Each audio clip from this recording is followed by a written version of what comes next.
What up, what up, what up, what up, YouTube and sports fans, WTP sports dudes.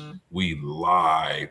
Thank you for tuning in. Make sure you hit that like button and as well subscribe to the channels. I got my main man, the homie, Rob of WTP Sports Dudes. How you feel tonight, homie? I'm feeling great, man. I'm glad I was able to join tonight. I was running a little bit late, so I'm kind of glad that you hadn't started before I got on. But I'm glad to be here. I had a really good day today, and I'm glad to see you. I'm happy to see everybody that's out there in the chat and who's tuning in this evening. Yes, sir. Yes, sir. Hey, if you in the chat, man, please feel free to give us your opinion on the topics. We respond to everything and we appreciate the input and feedback. Rob, it's been a crazy day of sports. A lot of things transpired. Some big news in the NFL, some big news in the NBA. So we might as well get started. What kind of impact will DJ Moore have on Josh Allen and the Buffalo Bills? Man, if you watch what he did this past season for the Bears and how he was the go-to guy for Williams a lot of times out there, especially when Roma Doomsday wasn't available. This guy is going to be one of those receivers that Josh Allen is going to be able to rely on. He's going to be able to get many, many touches and opportunities. He's going to be able to relieve a lot of the stress that Josh Allen has to have on his shoulders because he's the man. Now he got another man to roll with him. And we know that whenever Josh Allen has had a good wide receiver, like he had in his first couple of years, he's been able to do some wonders, man. And I'm glad that he's gotten another piece to go with him on that offensive side of the ball. I think this is a fantastic move. I know that the Bills are happy that they were able to pull off such a thing because I had no idea DJ Moore would even be on the market. But apparently the Bills gave him an offer they couldn't refuse. And so now he's in Buffalo.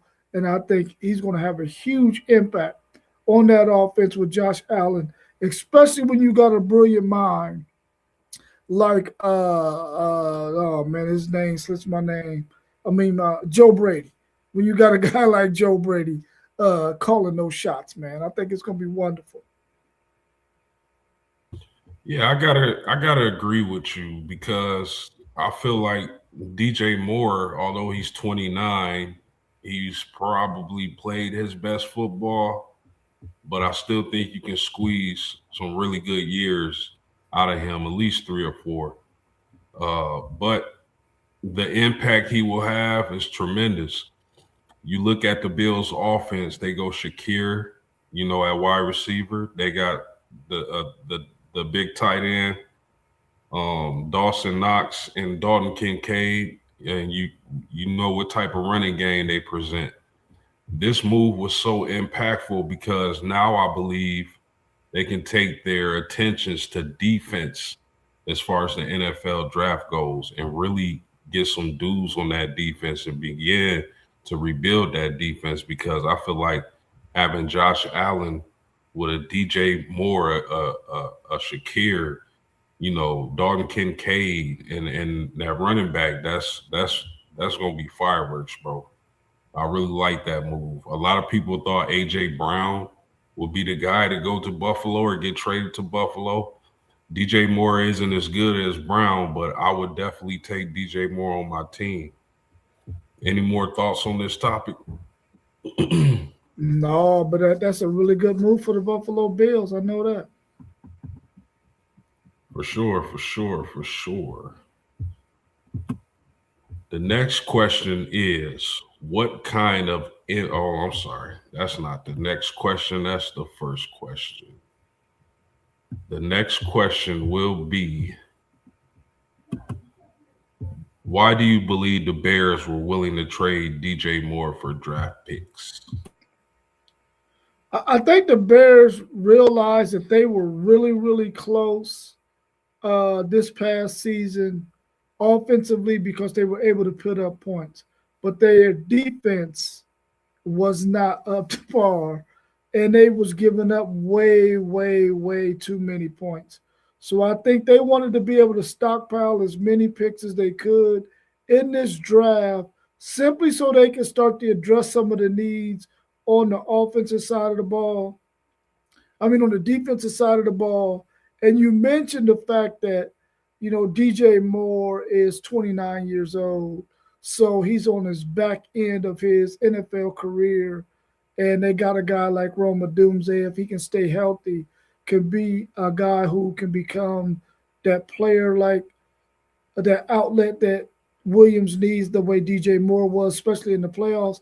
So hopefully this move was specifically so that they can address the needs they need on the defensive side of the ball.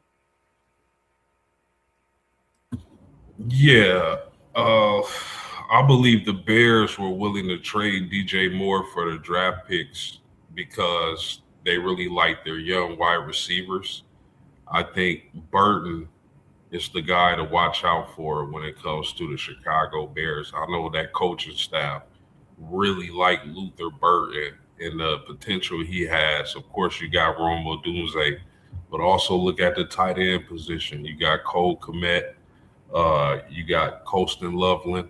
That's a really explosive passing game that the Chicago Bears can have potentially. So I felt like out of all their receivers, they probably like DJ Moore the least.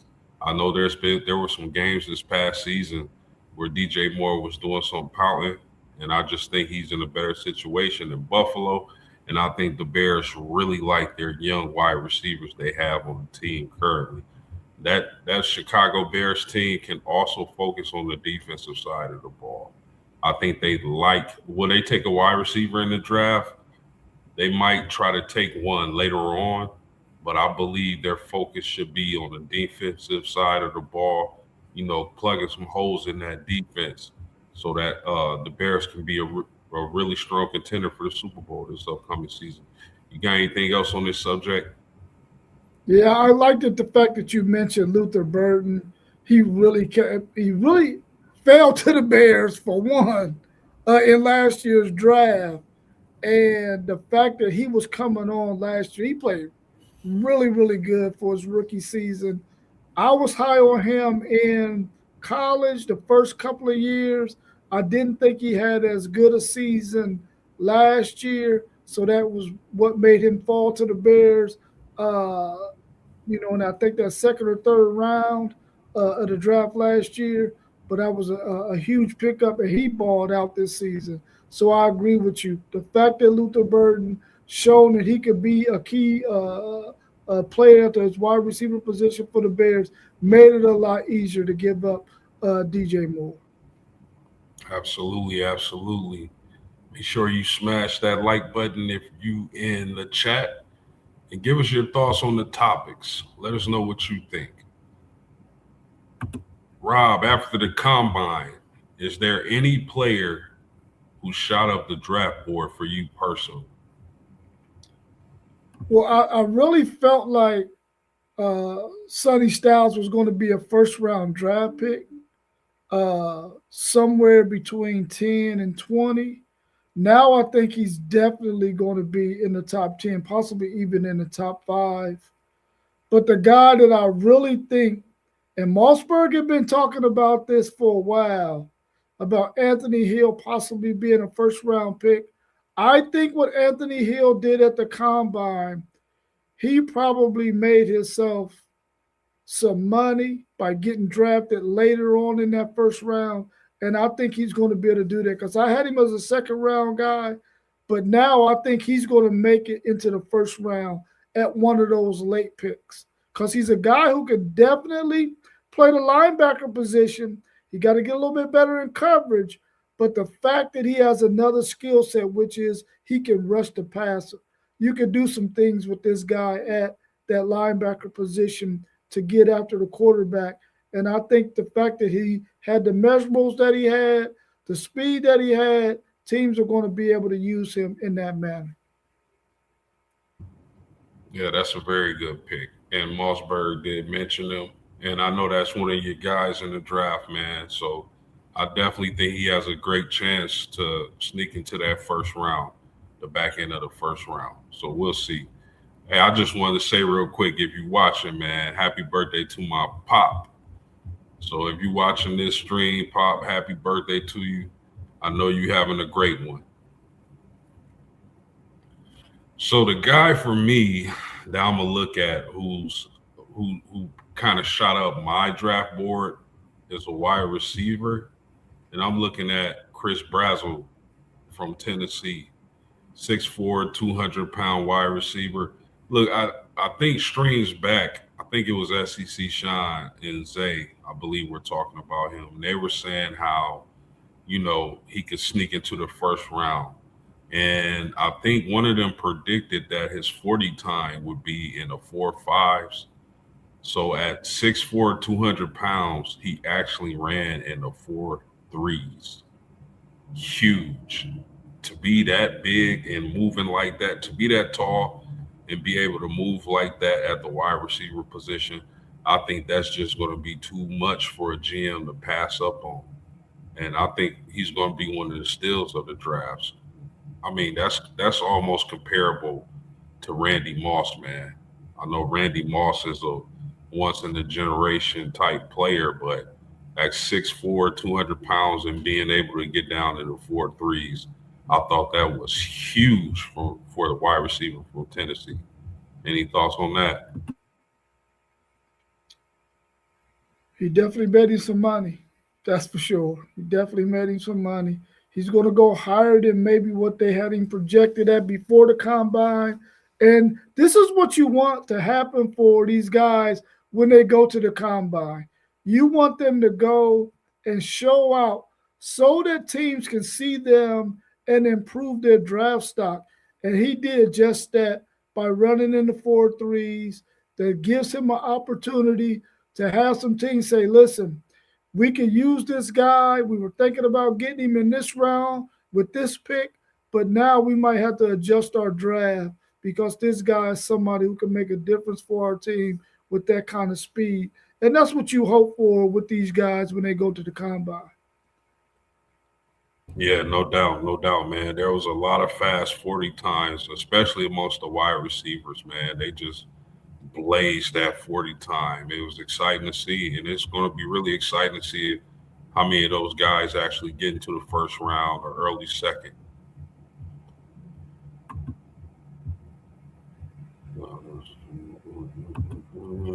Is there any player whose draft stock took a hit after the combine, in your opinion? Man, I felt like Caleb Downs was the best player in the draft, even though he wasn't going to be somebody that was going to get drafted number one because of the position that he plays. I thought he was the best player in this draft. But I think the fact that he didn't have what teams probably was expecting from him in terms of what he his skill set is, I think it might have took a hit, man, and he might go from the top 10 pick to being 10 through 20, or maybe even later than that. It just depends on if a team is willing to take a chance on a position player who plays the safety position, which we know those guys usually don't get picked because they're not cornerbacks. So his, I think, took a hit. Caleb Downs, I think he's a really good football player. He's really smart, but his measurables at the combine did not do him any service. So I think his took a hit for sure. Interesting. Interesting.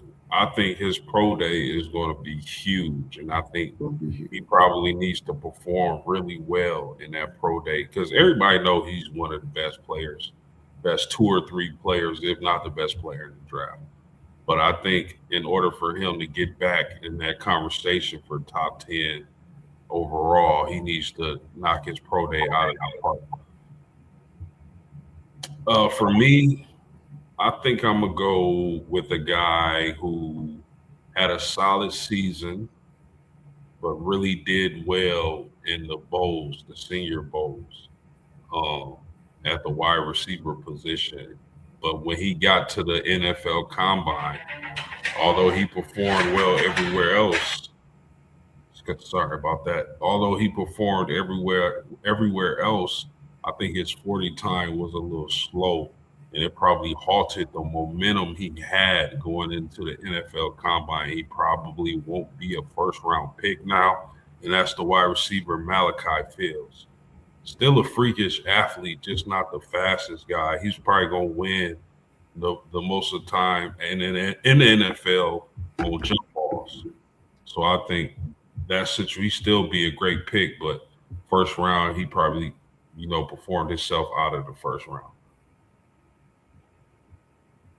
I think Zay said he tried to join and the stream ended. I don't know what that means. And he Yeah, he said might have to try it again. he said they said Caleb got dead man knee. What's that, man? Please let us know what that is, my man, in the chat. Or you can join the stream. I don't know. Maybe you want to try again. We definitely would love to have you up here. So let me ask you this, Rob. Do you think the fact that Ruben Bain is considered to have really short arms for a pass rushing defensive end, do you think some teams are going to be scared off by that? Or is the tape just so dominant that they might, overlook the short arms? I think they're definitely going to take a second look at the fact that he has those short arms. And when you start thinking about some of the teams you're going to face this season and seasons going forward, some of the tackles he's going to have to go up against. Some tackles out there are really, really dominant, bro, on the offensive side of the ball. And if you got those short arms and those tackles, those offensive tackles can get their paws on you and you can't get into their chest or you can't knock their arms off, you're going to have it rough. I think the fact that his motor is what it is and he goes hard every play and he's going to come with physicality, he's still going to be a high pick. But I think in that first five range, he's probably going to slip out of there, man. I don't think those short arms are going to do him any justice in those first five picks where I felt like he was going to go because I picked him to go to my Titans at 4. I think those short arms might be an issue for some teams, man, and he's going to fall out of the top 5, which I thought he would be a top 5 pick. Yeah, I thought coming into the draft that Ruben Bain was the best defensive end available and probably the number one edge or defensive end on everybody's draft board. I still think that even if he slides in the NFL draft, I still think whoever gets him is going to be a steal. I think he's going to be productive in the NFL. I know there are concerns about his arm length, but I believe his power, his motor, relentlessness, and ability to want to compete and win, I think he's going to end up being a steal for someone. I don't think he'll be a top 5 pick. Top 10 is a little shaky, but maybe somewhere 10 to 15, somebody to take him. I think he'll be an absolute steal at that point of the NFL draft. Yeah, I think the way it looks right now for him, and I'm quite sure he's hearing some of the murmuring, he really should get with someone who could help him with some of his pass rush moves, some of his run defense moves, so that because I think he's a really good run defender. But when you got those short arms and a guy can get his paws on you, he can sort of move you at that point. Hopefully he can get with somebody this year, next year, that by the year year two, going into year three, he'll be able to have some moves that he can rely on so that could help him with the fact that he has short arms. Hey Rob, do you mind sharing the leak to One Take Zay? Because Yeah. here's the saying he backstage, but I don't see anyone. I hope he's not in I hope he's not in SEC Sean's thing because it was Oh on yeah, there too. yeah, that's right. He did go live, or he did some kind of work early. I don't know if he went live or just shot a video, but that's probably what he ended up doing. Yeah, I'll send it to him though. Cool, excellent. So, I mean, while you sending that, let's move on to the next question. And the next question is, who would you like your favorite team to take in this year's draft? Who would you like your favorite team to take in this year's draft? Well, I mean, last week I said Ruben Bain, man, but after dealing with this short arm stuff, I'm telling you right now, who I wanted to be is Arvell Reese. That's who I want to be. But will Arvell Reese fall all the way to four? Maybe not. There's a chance though. Maybe not. But Arvell Reese definitely is who I want them to get because he's so multiple. He could do a lot of things that can help this Tennessee Titans defense. So that's who I want them to get, but I don't know if he's going to fall there. And if he doesn't fall there, I oh man, that's a tough. It'll probably have to be Sonny Styles at linebacker. So you got Sonny Styles vaulting up to that top five pick, huh? I don't want them to get a linebacker there, but man, you can't pass up on that skill set, man, and that speed and that talent, man. You just can't pass it up because I think he's another guy who, if he gets in the right system and they understand what they got, they can use him as a pass rusher, especially on pass rushing downs. As another guy that can get after the quarterback with speed, with size, with power and strength that can make some things happen. Now I know, I believe our last stream or the stream before that, you expressed your concerns about Carnell Tate, um, and I think justifiably. But I've been seeing some mocks, a lot of mocks lately with Tennessee Titans, your Tennessee Titans taking Carnell Tate, the wide receiver from Ohio State. How would you feel if the Titans took Carnell Tate with those edge rushers and linebackers still on the board? I like Carnell Tate. I do. I do like Carnell Tate. I just don't like Carnell Tate at number four. That's all.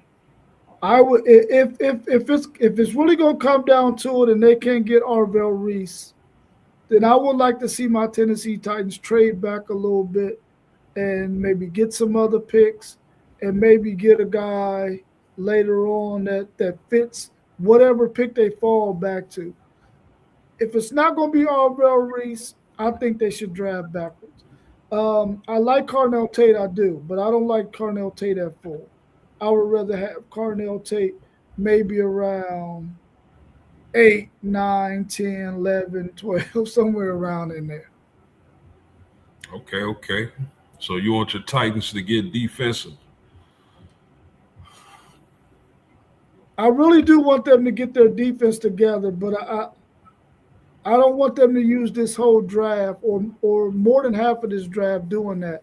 I really think that they can get into free agency and get some players to help on the defensive side of the ball, especially when they already got their interior already set. They got a really good interior. They got to get some guys on the edge, and they got some get some guys in the secondary. But to do that, I would like to see them get some of those players out of free agency who already got some experience, as opposed to having to rely on a rookie. You offensively, you can put a rookie out there offensively, especially at the skill positions, and they're gonna do what they do. They're gonna ball. They can ball out. But defensively, it's a totally different ball game, when you're throwing a rookie out there. Now we seen Eamon Warren do what he did, but he had a whole bunch of solid pieces around him. He wasn't just the only one out there. Yeah, no doubt. SEC Shine in the chat. Shout out to SEC Shine. Go subscribe to his channel. He says he wants the Texans to go after offensive linemen, or if he's still there, Price at running back. Yeah, I think the Texans that would definitely get them some help. I mean, David Montgomery though, I believe they just traded for David Montgomery. I wouldn't draft Price at this point unless he falls into the second round. I wouldn't burn uh, my first round on the running back and I just signed David Montgomery. I just wouldn't do it. What about you, Rob? I wouldn't either. I wouldn't get Price with that first round pick since I've already got Montgomery. Um, I think Price is a first round talent.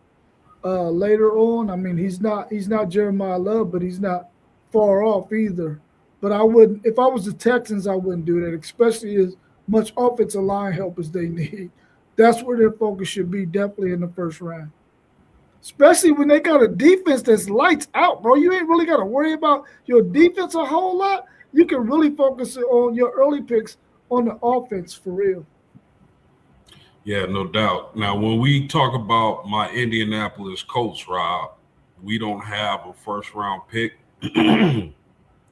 So I'm not as excited, but I understand them trading for Sauce Gardner, hoping to wake him up and help him realize just what type of talent he has at the quarterback position. But my Colts don't have a first round pick. I believe they picked like 47th in the second round. There's one guy that I'm hoping is there, and that is Dominique Orange, the big defensive tackle from Iowa State. If we can get that big old monster in the middle, or a linebacker at that point in the draft, maybe a linebacker fell, but linebacker or defensive tackle, preferably the defensive tackle from where's it, Arizona State? Yeah, Iowa State. I'm sorry, the big defensive tackle from Iowa State.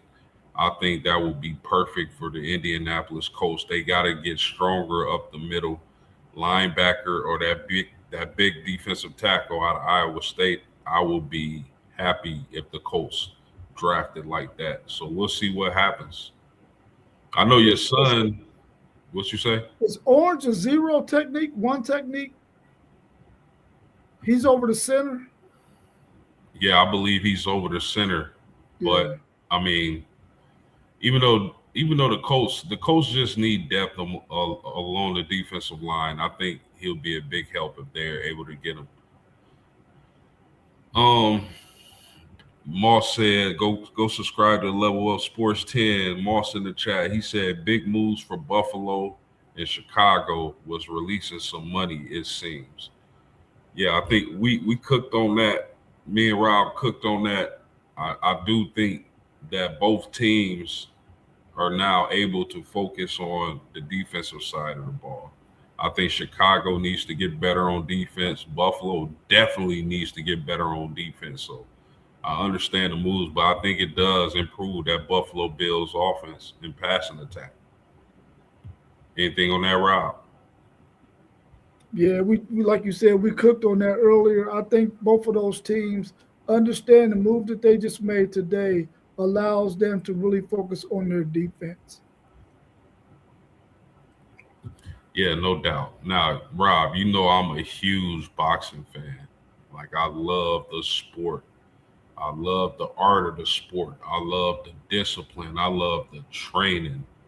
I just think it's a high level physical chess match. So, with that being said, Floyd Mayweather and Manny Pacquiao seem to be headed towards a rematch. Who you taking in this fight, my man? I mean, I in a fight like this, I'm always going to take Floyd Mayweather because of the defense that he has.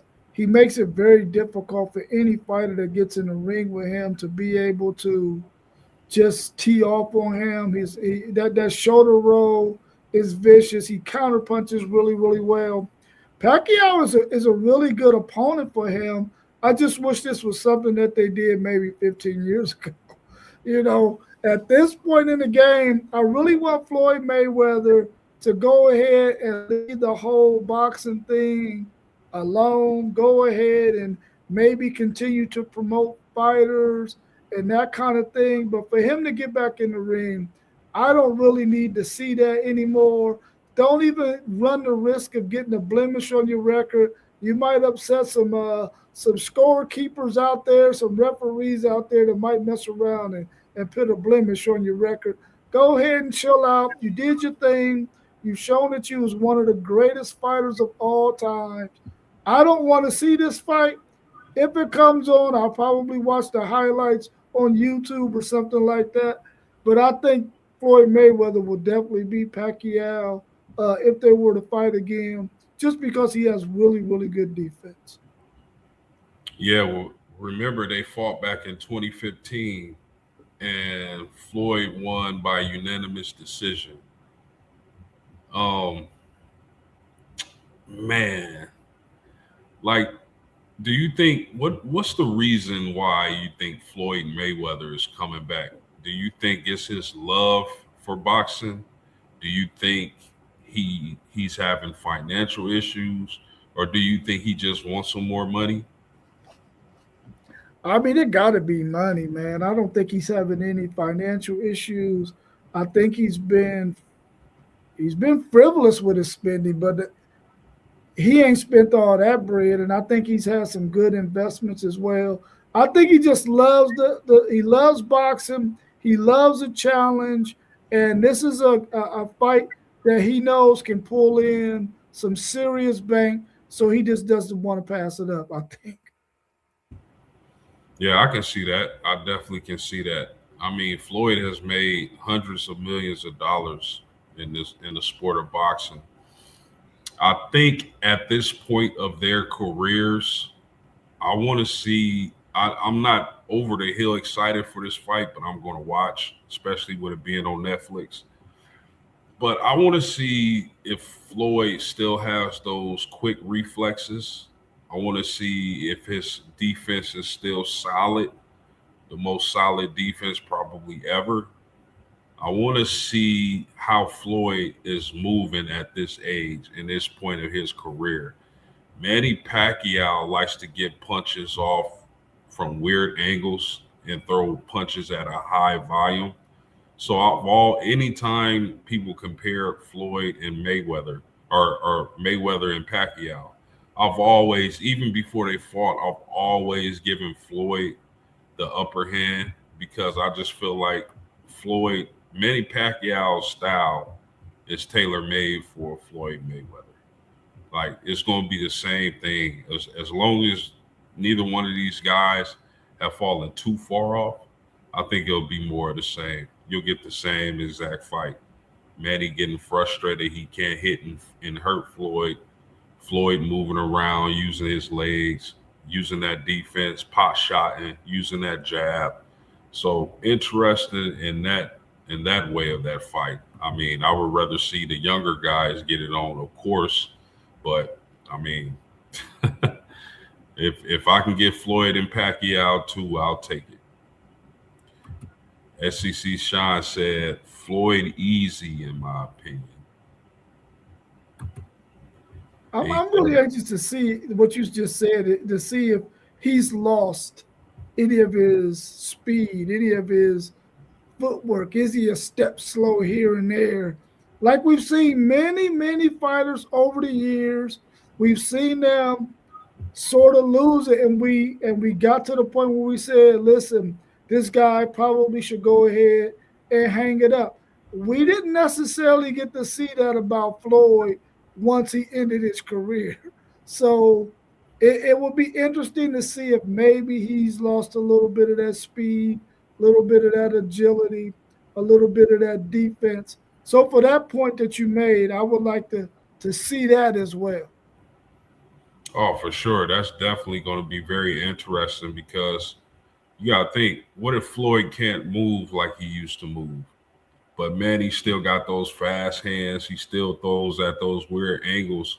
I think that's going to pull in a lot of people, a lot of spectators to see if Manny Pacquiao can hit and hurt Floyd. Because I know a lot of people don't like Floyd. So, but I've always been one to say like I'm never betting against Floyd Mayweather. He's just shown and proven his whole entire career. There have been reports that Jason Tatum could play this Friday. Good or bad for the Celtics title hopes.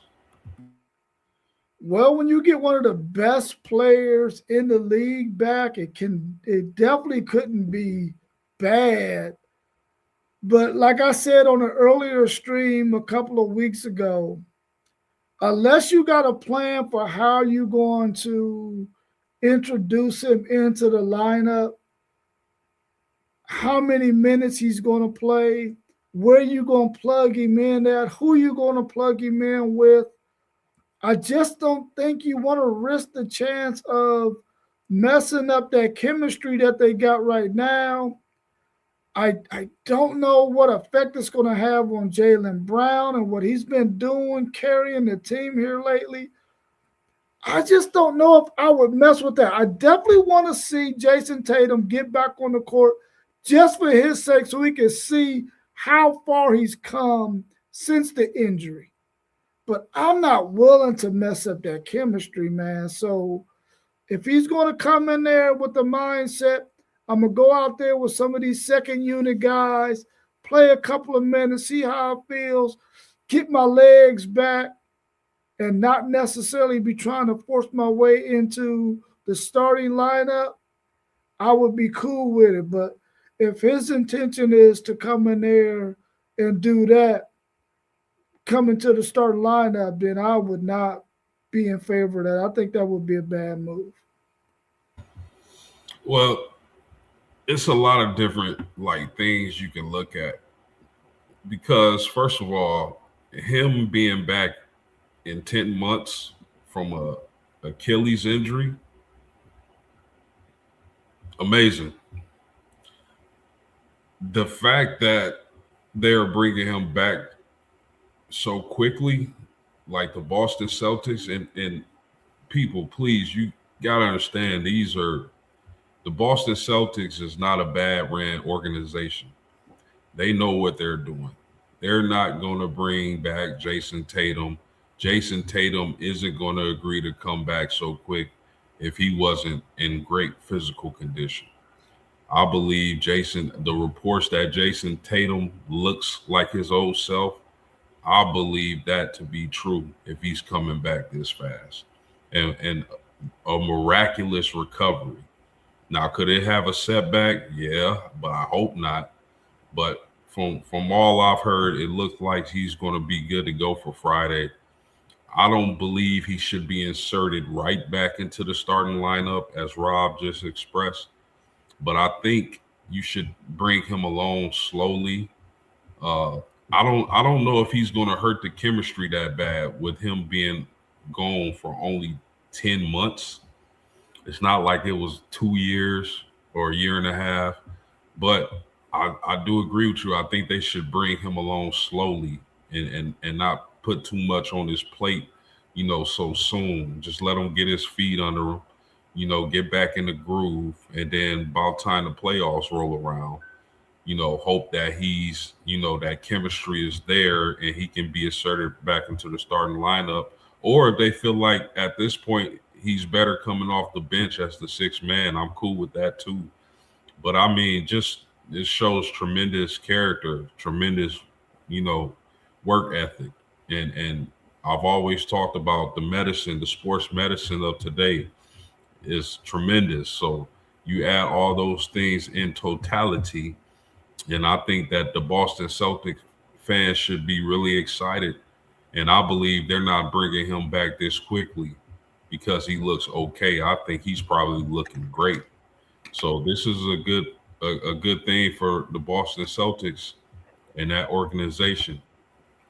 Now let me ask you this, because a lot of people think that Jalen Brown is actually the better player between him and Tatum. What's your thoughts on that? Do you think Tatum is the best player in Boston? Do you think uh, Brown is the best player in Boston? Man, that's a really, really good question, man. I'm a huge Jalen Brown fan as a person,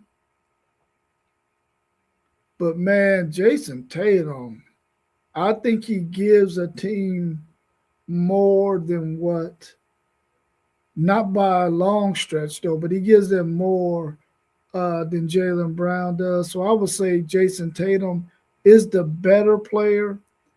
He Jason Tatum is one of those players where he is very, very consistent at what he does. He's able to do just about everything on that court.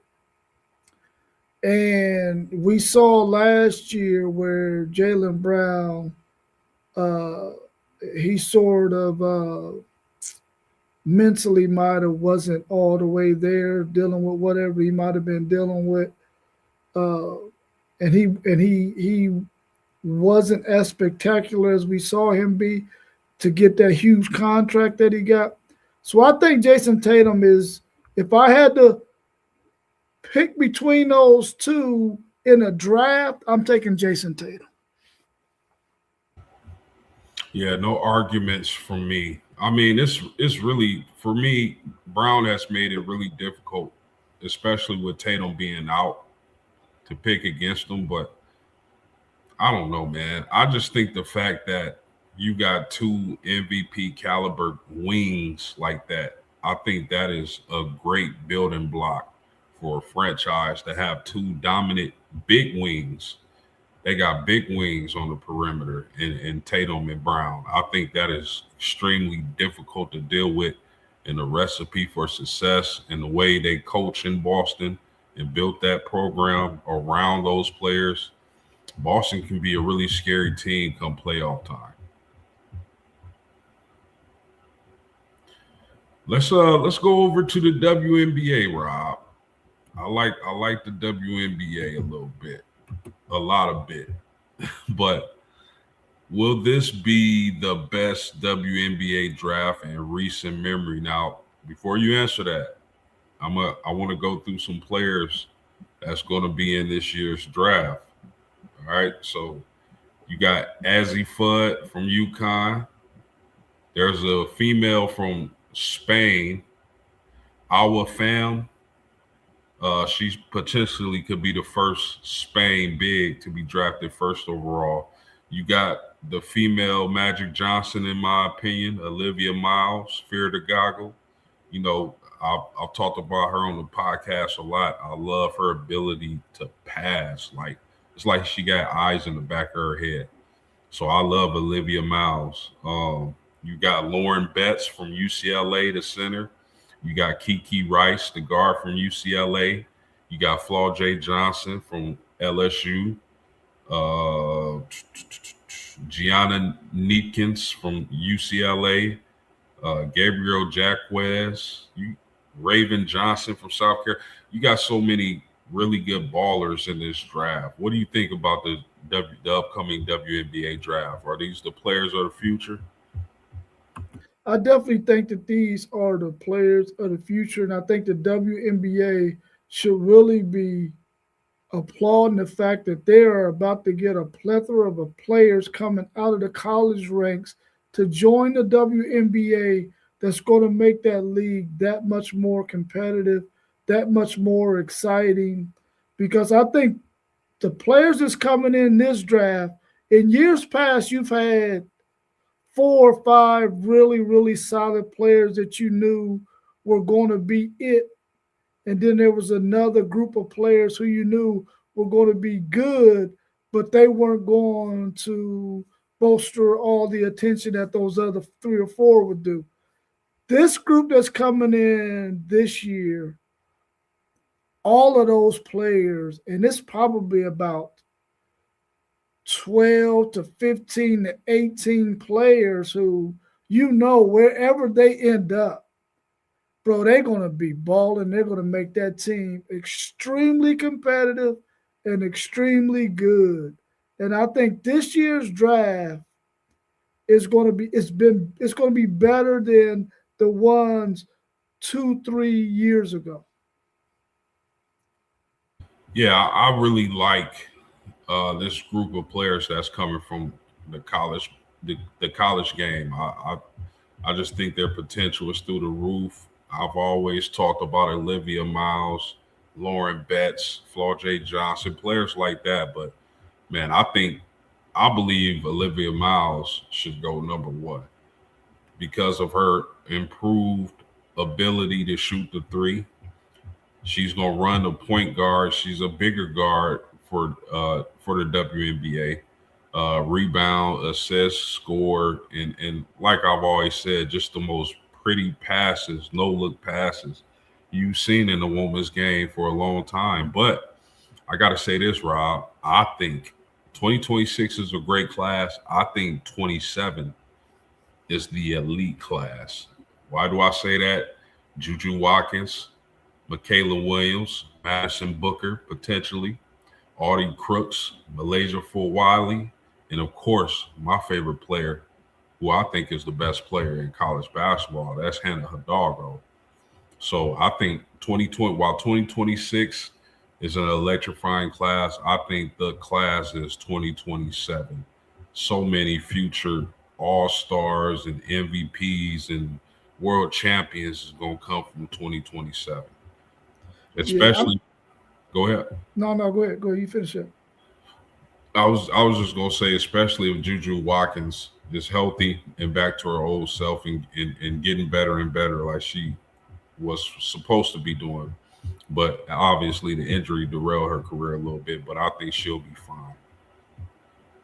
Yeah, I'm glad that you mentioned Madison Booker from Texas because I really do feel like Texas is probably going to throw some serious money her way to get her to come back for another season. Well, you know what? I don't know if they can because she'll probably be out of eligibility because she's played. No, wait a minute, wait a She minute. got she got one more year. Oh yeah, this is only her junior year. Wow. Mhm. God. Yeah, yeah. So yeah, she's coming back for another year. And they're going to throw some money at her. But I Madison Booker, if you ever hear this off season, you have got to upgrade your three ball. If you get that three ball cooking, young lady, you will be unfreaking stoppable. I Yeah, mean, unfreaking stoppable. But you got to get that three ball. They got to get up there in the 37 to 40% clip. I'm telling you, if you can drop it like that, you can't be guarded because your mid range game is unbelievable.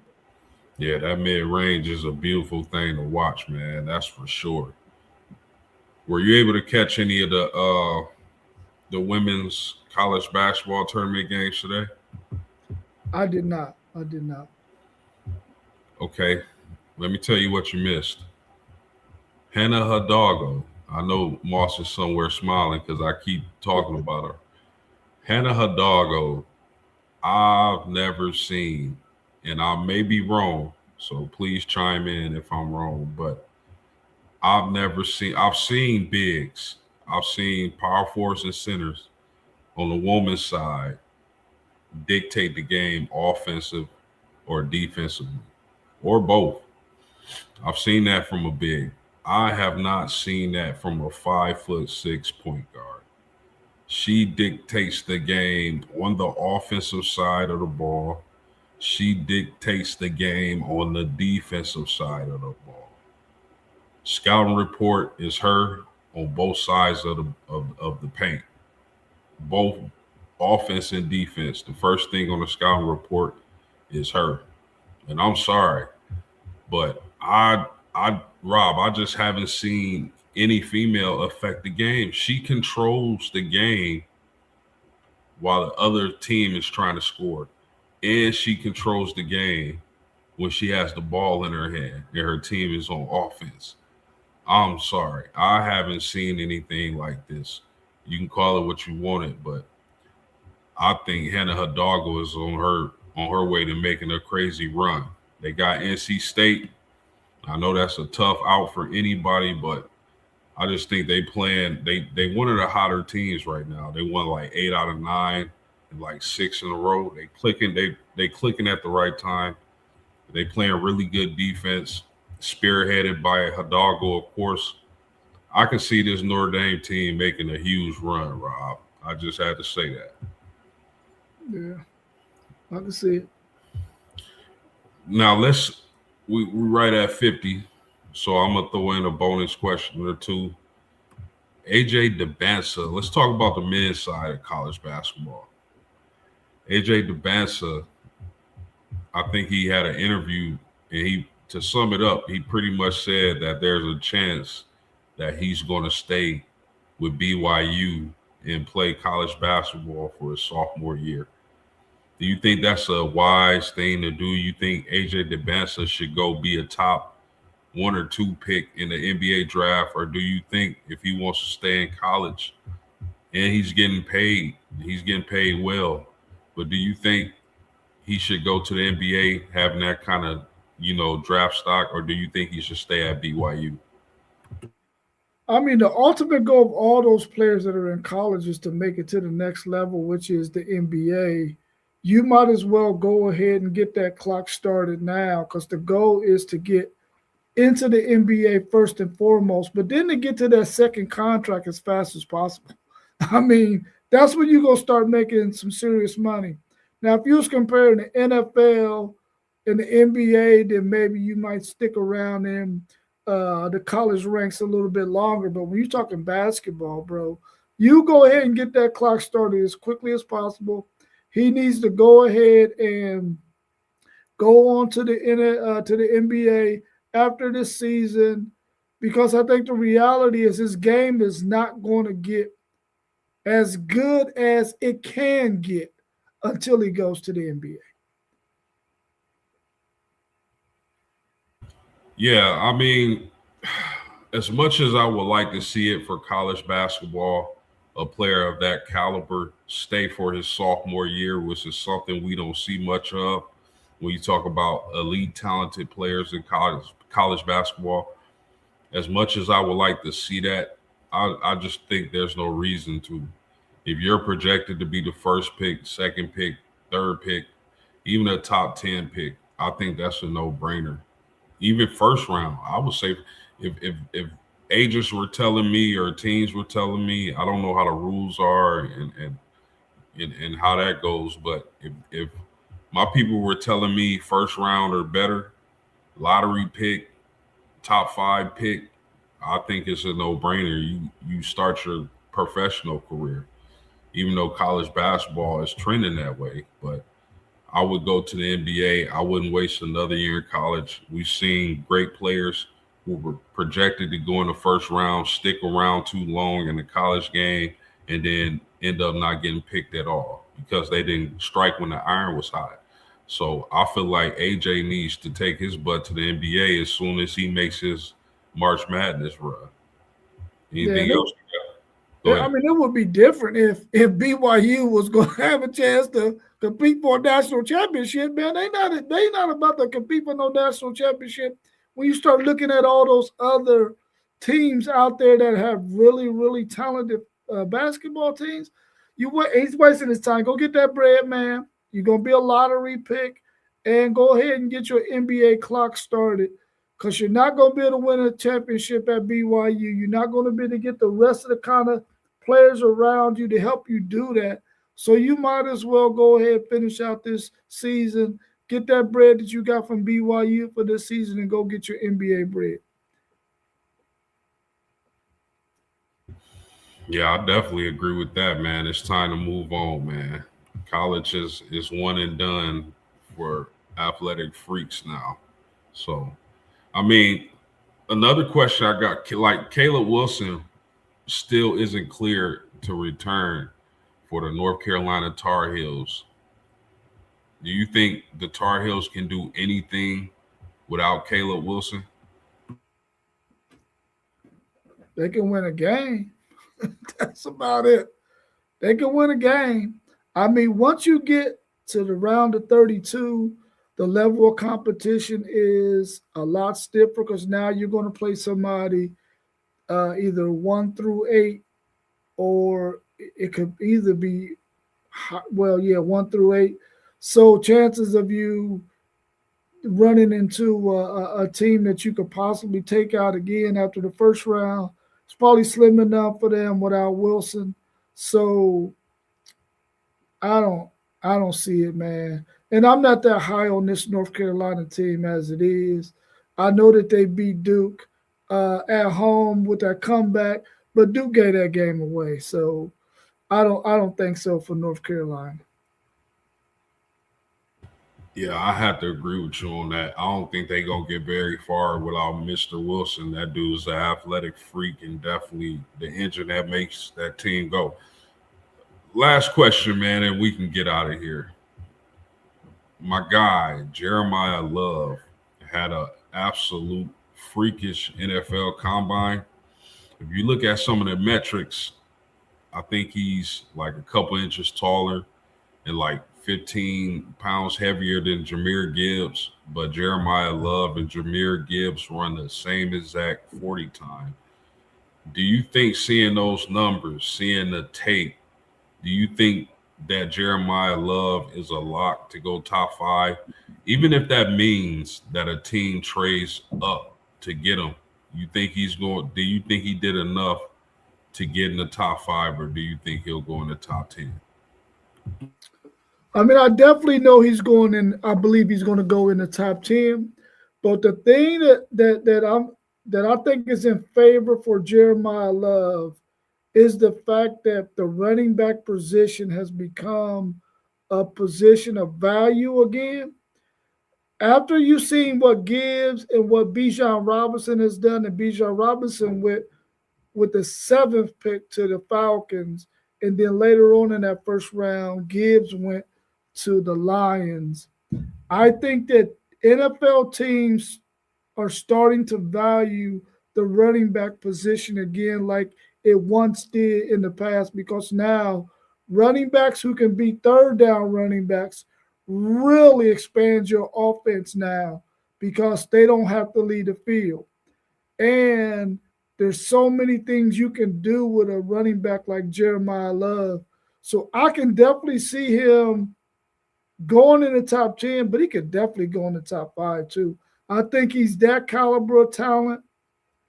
And I think if a team wants them a really, really good running back, and I wouldn't be surprised if, the Titans took a really hard look at him at number 4. I mean, I wouldn't expect them to do anything other than that. You got to look at every talent that's out there that can fit a need that you have. And I think they got a need at running back at Tennessee.